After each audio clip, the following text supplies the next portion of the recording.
एक काल एक ही होता है और उसी काल में कोई सफल होता है, कोई असफल हो जाता है। मुहूर्त एक ही होता है, उसी मुहूर्त में रावण मरा और उसी मुहूर्त में रामचंद्र जी की विजय हुई। तो मुहूर्त अच्छा था कि बुरा था? थोड़ा समय बता। एक ही समय था जब रामचंद्र जी की विजय हुई और रावण का मरण होना, कि अलग टाइम था? एक ही समय था, यानी एक ही मुहूर्त में, एक ही काल में एक अच्छा कार्य हो रहा है, एक बुरा कार्य हो रहा है। तो काल ने क्या किया हमें बता दो। क्या उस अशुभ मुहूर्त ने रावण को हराया था? यदि मुहूर्त अशुभ था तो रामचंद्र जी को भी हारना था। यदि मुहूर्त शुभ था तो फिर रावण को भी जीत जाना था। समझ में आ रही बात? नहीं समझ में आ रही? टाइम एक ही है।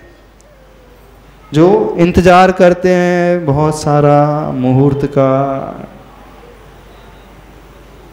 काल का, बोले शुभ मुहूर्त में ही हम कार्य करेंगे, यानी जो इसी भरोसे बैठे रहते हैं, हम उनसे पूछना चाह रहे हैं। एक ही टाइम में कोई पैदा हो रहा है और उसी टाइम में कोई मर भी रहा है। होता है कि नहीं? नहीं होता। घड़ी वही है। एक मोक्ष जा रहे हैं भगवान महावीर, और हो सकता है उसी समय कई नरक भी चले गए होंगे, नहीं चले गए होंगे। तो वो जिस समय भगवान महावीर निर्वाण को प्राप्त हुए, वो काल कैसा था? शुभ था? नहीं, अशुभ तो था नहीं, क्योंकि भगवान का मोक्ष होना इन्हें बहुत शुभ मुहूर्त हुआ। पर यदि वह शुभ ही मुहूर्त था तो उस समय कोई गलत कार्य होना ही नहीं था। तो कहने का अभिप्राय यह है, यह उपचार से कह दिया जाता है कि यह मुहूर्त शुभ है अथवा यह मुहूर्त अशुभ है। मुख्यतया तो ये हमारे पुरुषार्थ पर ही आधारित है।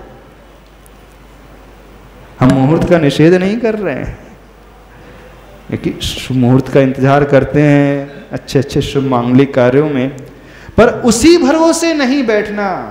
तो बहुत सारे लोगों के साथ ये समस्या आ जाती है, वो ये इंतजार करते हैं कि अच्छा काल आएगा, अच्छा वक्त आएगा, अच्छा समय आएगा तो हमारा सब कुछ अच्छा अच्छा होता चला जाएगा। ऐसा नहीं होना चाहिए। काल ना अच्छा होता है, काल ना बुरा होता है। काल तो काल है, टाइम है। वो हमारा अच्छा और बुरा कब कर सकता है ये बताइए? यदि उसने अच्छा किया तो रावण का भी अच्छा करना था, यदि उसी ने बुरा किया तो रामचंद्र का भी बुरा होना था। बड़ी छोटी सी सिंपल सी बात है, नहीं है? यानी उसी घड़ी में कोई व्यक्ति पैदा होता है, उसी घड़ी में कोई मर जाता है, उसी घड़ी में कोई दिवालिया हो जाता है और उसी घड़ी में कोई इसी के वारे न्यारे हो जाते हैं। उसी घड़ी में किसी की शादी होती है और उसी घड़ी में किसी की अर्थी भी चल उठती है। नहीं होता है? होता है ना? तो फिर घड़ी शुभ अशुभ कैसे हो गई? काल शुभ अशुभ। तो जो हमारी आदत बन चुकी है हम उसी पर थोपते चले आ रहे हैं, ऐसा नहीं होना चाहिए। वह निमित्त है, आवश्यक है, उसके बिना होगा भी नहीं, लेकिन वह उदासीन निमित्त है। उदासीन वह कहा जाता है, उसे कहा जाता है जो हमारे लिए मोटिवेशन नहीं देता, कोई प्रेरणा नहीं देता, वो बस है, एग्जिस्टेंस है। क्योंकि बिना काल के कुछ होगा ही नहीं। जब भी कार्य होता है तो द्रव्य, क्षेत्र, काल और भाव चारों की आवश्यकता होती है।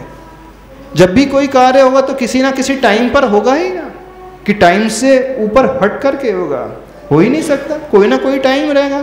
तो टाइम हमें, काल हमें प्रेरित नहीं करता वो कार्य करने के लिए। हम इतना कहना चाह रहे हैं। आचार्य भगवान यही बात हमें समझाना चाह रहे हैं कि ज़्यादा यदि हम काल का इंतजार करते बैठे हैं तो ये हमारी अकर्मण्यता है, हमारी निष्क्रियता है।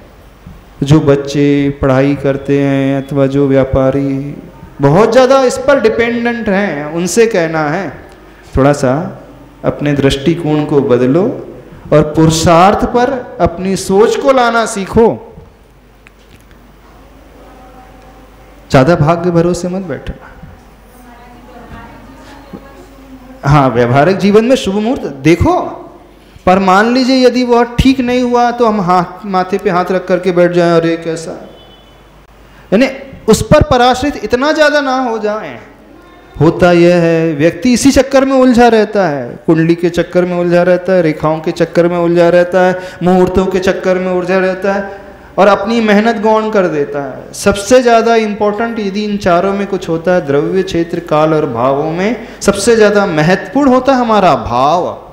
बाकी द्रव्य, क्षेत्र और काल जो तीनों हैं वो सपोर्टिंग रोल अदा करते हैं, वो उसे ही सपोर्ट कर सकते हैं जिसके भीतर शक्ति होती है। बैसाखी क्या व्यक्ति को चला देती, लंगड़े व्यक्ति को?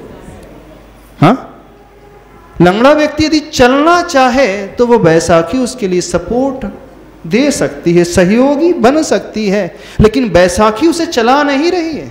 इस बात को समझे। अंदर उसके भीतर इतनी शक्ति तो हो चलने की, अंदर हमारे भीतर इतनी क्षमता तो हो कार्य करने की। यदि हमारी क्षमता है तो काल जो है, जैसे बैसाखी सहायक बन जाती है, वैसे ही काल कथनचित सहायक बन सकता है, इससे ज़्यादा कुछ नहीं। वैसे ही क्षेत्र कथनचित हमारे लिए सपोर्ट दे सकता है थोड़ा बहुत, लेकिन सबसे ज़्यादा महत्वपूर्ण, सबसे ज़्यादा वेटेज किसका है? हमारे भावों का, हमारे पुरुषार्थ का। और सब अधिकांश लोग, वो मुहूर्त अच्छा नहीं है, वो घड़ी अच्छी नहीं है, इस कारण मेरा कार्य बिगड़ गया।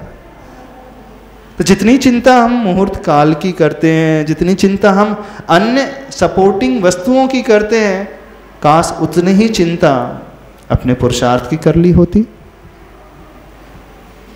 तो बैसाखी के अभाव में भी व्यक्ति किसी दूसरे का सहारा लेकर के आगे बढ़ सकता है, किसी का कंधे का सहारा लेकर के बढ़ सकता है। क्या बात है, लंगड़ा व्यक्ति भी चल सकता है। समझ रहे हो, नहीं समझ रहे हो? तो ज़्यादा काल के भरोसे नहीं बैठना। किसके भरोसे बैठना? अपने पुरुषार्थ के भरोसे बैठना। ऐसे कार्य होना चाहिए।